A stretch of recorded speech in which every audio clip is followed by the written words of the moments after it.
Hello students, next topic है आपका alkaline earth metals S block के एलिमेंट्स में, जो कि सेकंड ग्रुप में आते हैं। ठीक है, उनकी जनरल इलेक्ट्रॉनिक कन्फिगरेशन होती है NH2, okay, outer most shell की। फैमिली है बेरिलियम से स्टार्ट होती है, beryllium, magnesium, calcium, strontium, barium and radium.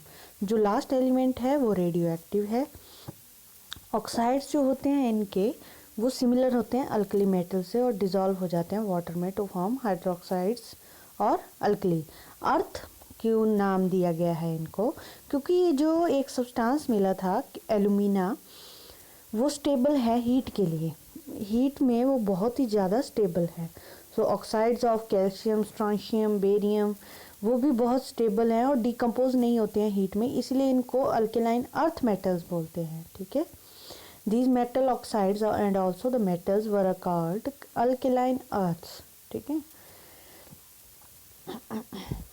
और ये रिएक्टिव होते हैं अल्कली मेटल्स की तरह ही, एग्जिस्ट फ्री स्टेट में एग्जिस्ट नहीं करते हैं।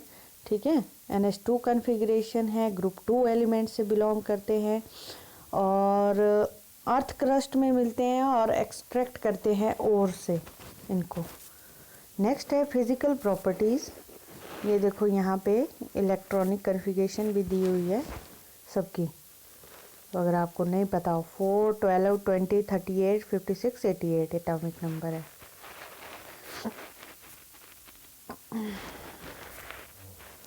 तो यहाँ पे देखो नोबल गैस कन्फिगरेशन जो है, अगर ये दो इलेक्ट्रॉन रिमूव कर देंगे अपने आउटर मोस्ट शेल से तो नोबल गैस इलेक्ट्रॉनिक कन्फिगरेशन आ जाएगी। नेक्स्ट है physical properties of alkaline earth metal.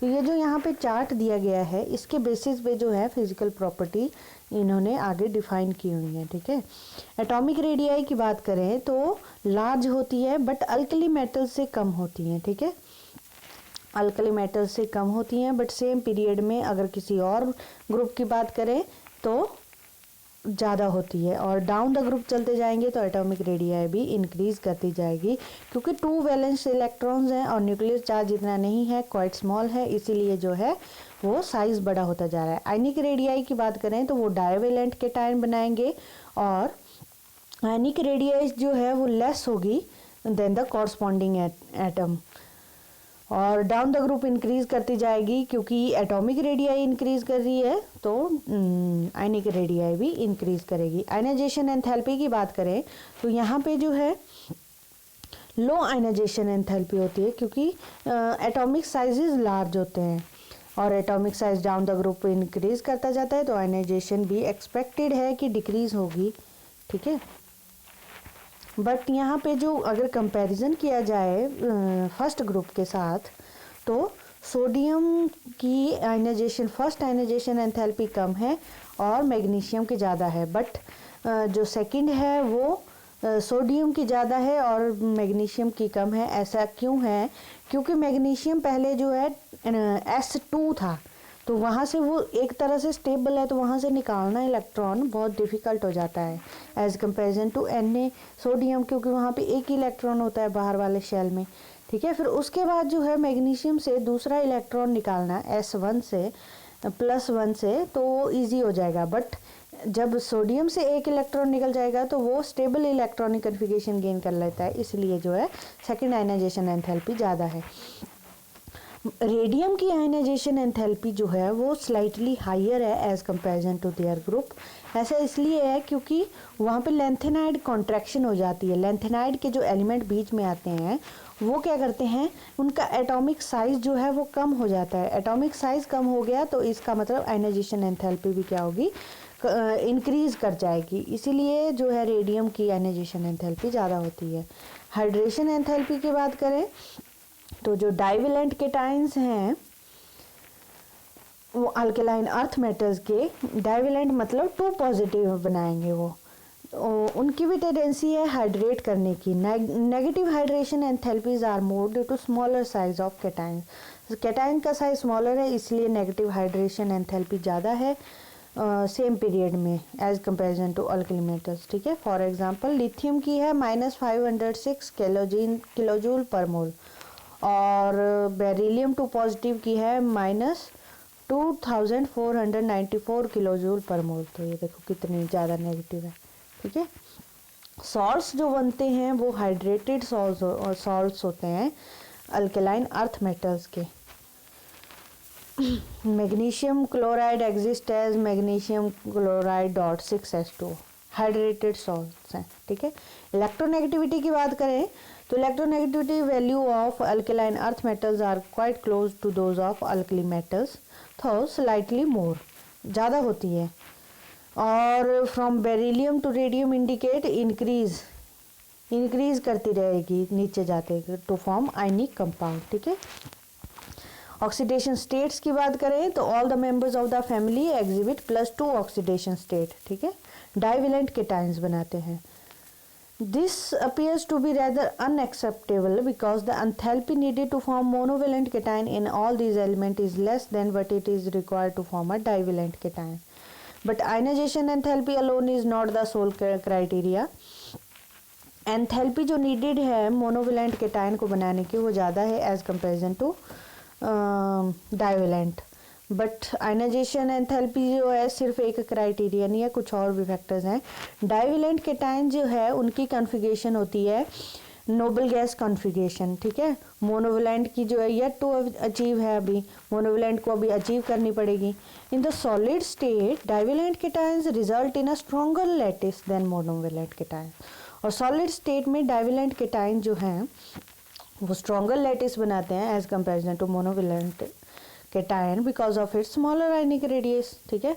और एक्व सॉल्यूशन की अगर हम बात करें तो डाइवेलेंट केटाइन जो है वो उनकी ज़्यादा टेंडेंसी होती है हाइड्रेट करने की, क्योंकि स्मॉलर साइज है और स्ट्रॉन्गर पॉजिटिव फील्ड है as compare to monovalent cation. तो इस डिस्कशन के बेसिस पे one can conclude that divalent cations are formed in preference of monovalent cation. इसीलिए डाइवेलेंट बनते हैं केटाइंस ना कि मोनोवेलेंट अल्कलाइन अर्थ मेटल्स के। कब? जब वो केमिकल कंपाउंड फॉर्मेशन के पार्ट करेंगे। This can be further supported by considering the enthalpy changes which occur in the formation of magnesium chloride in aqueous solution, ठीक है। ये यहाँ पे दिया भी हुआ है, देखो MgCl to MgCl, ठीक है। यहाँ पे नेट एनर्जी चेंज है 785 और यहाँ पे 74 minus. Thus in aqueous solution magnesium chloride is formed in preference to magnesium dichloride, okay. The alkaline earth metals are electropositive in nature as they form positive cations and this character increases down the group. Metallic character की बात करें तो stronger metallic bonds होते हैं as comparison to alkali metals. Reason being इसका ये है कि कर्नल का साइज़ कम होता है, इसीलिए जो है वो उनके वैलेंस इलेक्ट्रॉन क्लोजली पैक्ड होते हैं, तो हार्ड हैं और मेटेलिक बॉन्ड भी स्ट्रॉन्गर है। डेंसिटी की बात करें तो वो भी क्या है, ज़्यादा होगी अल्कली मेटल से, क्योंकि इनका साइज स्मॉल है, क्लोजली पैक्ड रहते हैं, ठीक है। द इरेगुलर ट्रेंड भी बताया गया है और वो रीज़न उसका ये है कि वो क्रिस्टल लैटिस जो है वो डिफरेंस क्रिएट कर देता है उनके क्रिस्टल लैटिस में। मेल्टिंग और बॉइलिंग पॉइंट की बात करें हायर है अल्कली मेटल से in the same period. This is quite expected also since they have more packed crystal lattice, ठीक है। तो हाई होगा अल्कली मेटल से। कलरेशन की बात करें तो सेम रीज़न होगा। बेरिलियम मैग्नीशियम इसको कलर नहीं देते हैं क्योंकि उनकी आयनाइजेशन एंथैल्पी जो है वो ज़्यादा होती है और साइज़ भी स्मॉल होता है, तो इसीलिए इलेक्ट्रॉन की एक्साइटेशन करवाने के लिए सफिशिएंट एनर्जी नहीं होती फ्लेम में। कैल्शियम का ब्रिक रेड, स्ट्रोंशियम का क्रिम्सन, बेरियम का ग्रासी ग्रीन और रेडियम का क्रिम्सन कलर आता है फ्लेम पे, ठीक है। केमिकल प्रॉपर्टीज़ की बात करें अगर हम तो alkaline earth metals are quite reactive chemically due to their low ionisation enthalpy. उनकी आयनाइजेशन एंथैल्पी जो है वो लो होती है and strongly electropositive nature. Electropositive nature क्या होता है, स्ट्रांग होता है। रिड्यूसिंग नेचर की बात करें अगर हम तो रिड्यूसिंग नेचर जो है इलेक्ट्रॉन स्टैंडर्ड रिडक्शन पोटेंशियल पे डिपेंड करता है कि कितने इलेक्ट्रॉन वो दे सकता है, ठीक है। तो यहाँ पे 2 इलेक्ट्रॉन दे सकता है, तो होना तो क्या चाहिए कि ज़्यादा होना चाहिए radio signature, but how ever reason ये इसका उल्टा है। अल्केलाइन अर्थ मेटल्स जो हैं वो वीकर रिड्यूसिंग एजेंट है अल्किली मेटल से, which have lower ionisation enthalpy and comparatively bigger atomic sizes. Reducing nature जो है इसका वो इन रिएक्शन से शो कर सकते हैं हम। B2O3 3MgO3 तो यहाँ पे इलेक्ट्रॉन दे रहा है। Reaction with oxygen, formation of oxides and peroxides. तो बेरियम और रेडियम जो है परऑक्साइड बनाते हैं, बाकी सारे ऑक्साइड्स बनाते हैं, ठीक है। तो ये देखो मेटल ऑक्साइड बनाएंगे, beryllium, magnesium, calcium, strontium, barium, radium, metal peroxide बनाएंगे। Beryllium is quite unreactive and reacts only above 600 degree Celsius, ठीक है। तो इसको ज़्यादा हीट चाहिए होती है। मैग्नीशियम जो है वो ब्राइटली बर्न करता है इन ऑक्सीजन में, ठीक है, और रिएक्टिविटी जो है ज़्यादा है। रिएक्शन विद वाटर, हाइड्रोक्साइड्स बनाएंगे। तो मैग्नीशियम जो है मैग्नीशियम हाइड्रोक्साइड बनाएगा, जिसको हम मिल्क ऑफ मैग्नीशिया भी बोलते हैं। बेरिलियम जो है वो रिएक्ट नहीं करता है वाटर के साथ, ठीक है, बट बेरिलियम तब रिएक्ट कर सकता है जब उसका ऑक्साइड रिएक्ट करेगा वाटर के साथ, बेरिलियम ऑक्साइड, ओके। तो इस तरह से ये H2 गैस भी निकलती है यहाँ पे जब वो डायरेक्ट अल्केलाइन मेटल्स के साथ, अल्केलाइन अर्थ मेटल्स के साथ रिएक्ट करेंगे। नेक्स्ट है रिएक्शन विद हाइड्रोजन, हाइड्राइड बनाने हैं, मेटल हाइड्राइड्स बन जाते हैं, ठीक है। बेरिलियम का हाइड्राइड हम प्रिपेयर कर सकते हैं कैसे, बेरिलियम क्लोराइड की रिडक्शन करवा देंगे लिथियम एल्यूमिनियम हाइड्राइड एथर की प्रेजेंस में, ठीक है। तो बेरिलियम हाइड्राइड, मैग्नीशियम हाइड्राइड जो हैं वो कोवेलेंट नेचर के होते हैं, while द अदर मेटल्स के हाइड्राइड हैं वो आयनिक नेचर के होते हैं, ठीक है। हाइड्रोलिथ, कैल्शियम हाइड्राइड को हम हाइड्रोलिथ भी बोलते हैं, वो वाटर के साथ अगर रिएक्ट कर जाए तो कैल्शियम हाइड्रोक्साइड बना देता है, ठीक है। स्ट्रक्चर ऑफ बेरिलियम हाइड्राइड, इस तरह का स्ट्रक्चर होता है। हाइड्रोजन जो है ब्रिज का काम देता है यहाँ पे, ठीक है। रिएक्शन विद हेलोजन, हेलाइड्स बनाते हैं। तो इस तरह से या तो वो डायरेक्ट मेटल के साथ रिएक्ट करेंगे या उनके ऑक्साइड से या उनके हाइड्रोक्साइड से या फिर कार्बोनेट से रिएक्ट कर जाएंगे वो, ठीक है। तो ये देखो MX2 अगर ऑक्साइड है तो MX2 प्लस H2O, अगर हाइड्रोक्साइड है तो MX2 प्लस 2H2O, और कार्बोनेट है अगर मेटल कार्बोनेट तो MX2 H2O plus carbon dioxide. Beryllium chloride can be obtained by passing vapours of chlorine on beryllium oxide and carbon at 1073 kelvin. तो beryllium chloride कैसे बना सकते हैं हम, बेरिलियम ऑक्साइड का ऊपर क्लोरीन के वेपर पास करा के, ठीक है। Reaction with sulphuric acid, formation of sulphates बनेंगे। H2SO4 के साथ डायरेक्ट डाइल्यूट H2SO4 के साथ रिएक्शन करवानी है, और अगर हम ऑक्साइड, हाइड्रोक्साइड और कार्बोनेट भी ले लेंगे तब भी हमें सल्फेट्स मिल जाएंगे यहाँ पे, ठीक है। तो ये सारी रिएक्शंस जो हैं इंपॉर्टेंट है और जनरल रिएक्शन लिखी हुई हैं, तो इनको तो आप इजीली कर सकते हो, आपको ना बैलेंस करने की ज़रूरत है ना कुछ, है ना। कार्बोनेट्स भी बन जाएंगे।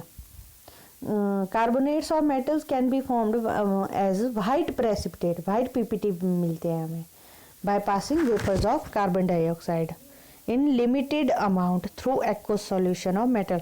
एक्वस सॉल्यूशन लेना मेटल हाइड्रोक्साइड का, और उसके थ्रू वेपर पास करने हैं कार्बन डाइऑक्साइड के लिमिटेड अमाउंट में, आपको वाइट PPT मिल जाएंगे कार्बोनेट्स के। जैसे ये कैल्शियम हाइड्रोक्साइड है, कार्बन डाइऑक्साइड के वेपर पास किए, कैल्शियम कार्बोनेट आपको मिल गया विद H2 का removal. This can also be formed by adding aqueous solution of sodium carbonate.